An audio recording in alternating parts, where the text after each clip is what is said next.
रानी ने पेड़ के पास जाकर जैसे ही फूल तोड़ने के लिए अपना हाथ आगे बढ़ाया, तभी चंपा के पौधे से आवाज आई, रुकिए रानी जी, आप मेरी आज्ञा के बिना मेरे फूल नहीं तोड़ सकती। पौधे की आवाज सुन रानी ठिठक कर वहीं रुक जाती है। चंपा के पौधे से आई आवाज इतनी स्पष्ट और तेज थी कि राजा सहित वहां मौजूद सभी लोगों ने उसे सुना। अब तक तो राजा ने सिर्फ अन्य लोगों के मुख से ही बोलने वाले चंपा के पौधे के बारे में सुना था, पर अब जब उसने अपने कानों से सुना तो वो भी हैरान रह गया। उसके आश्चर्य की कोई सीमा नहीं थी। तभी चंपा के पौधे से आवाज आई, बांस भैया, हमारी सौतेली छोटी माँ हमारे फूल तोड़ने आई है। मैं टूटू या लगूं आकाश। बांस के पौधे में से आवाज आई, बहन चंपा, लग जा आकाश, ये तो तुम्हें छूने योग्य भी नहीं है। क्या तुम्हें याद नहीं कि इन्होंने हमारी माँ के साथ कैसा अत्याचार किया है? इसलिए बहन इनके बारे में मत सोच और लग जा आकाश। बांस के इतना कहते ही चंपा की डालियां फिर से ऊपर उठी और आकाश को छूने लगी। रानी पौधे की बात सुन हैरान थी कि ये पौधा क्या बोल रहा है, कहीं हमारी पोल न खुल जाए। उसकी सिट्टी पीटी गुम हो गई।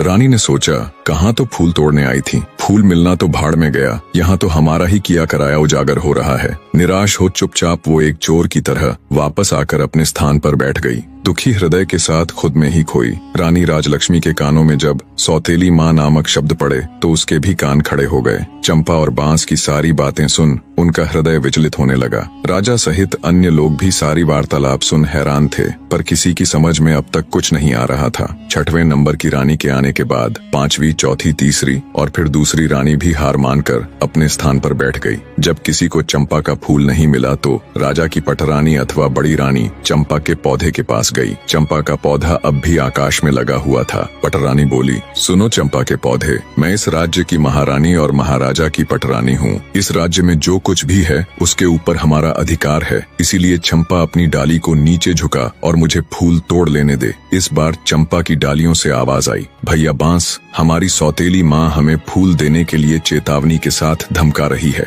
और हमें अपना आदेश मानने के लिए कह रही है। तुम क्या कहते हो, हमें इनका आदेश मानना चाहिए या नहीं? बांस बोला, ना बहना, तुम्हें आदेश देने का इनके पास कोई अधिकार नहीं है। ये पटरानी होंगी राजा की और अपने राज्य की। हम इनके राज्य की प्रजा नहीं है और न ही हम कोई वस्तु है जो इनके उपयोग में आना आवश्यक हो। क्या तुम्हें याद नहीं है बहना, इन्हीं के आदेश से तो सारा काम हुआ है। इन्होंने ही तो हमारी माँ को सबसे ज्यादा दुख दिया है और इन्होंने ही हमें वन में भेजकर हमारी मृत्यु का रास्ता तैयार किया था। यह तो महारानी बनने के लायक भी नहीं है, इसलिए बहना तुम्हें इनके पापी हाथों का स्पर्श भी नहीं होने देना चाहिए। सभी के सामने ये बातें सुनकर बड़ी रानी का सर लज्जा से झुक गया। शर्म और अपने कुकर्म का भेद खुल जाने के डर से बड़ी रानी भी ठगी सी चुपचाप अपनी जगह आकर बैठ गई। सारा माजरा देख राजा जय सिंह अब की बार खुद जाने के लिए खड़े होते हैं।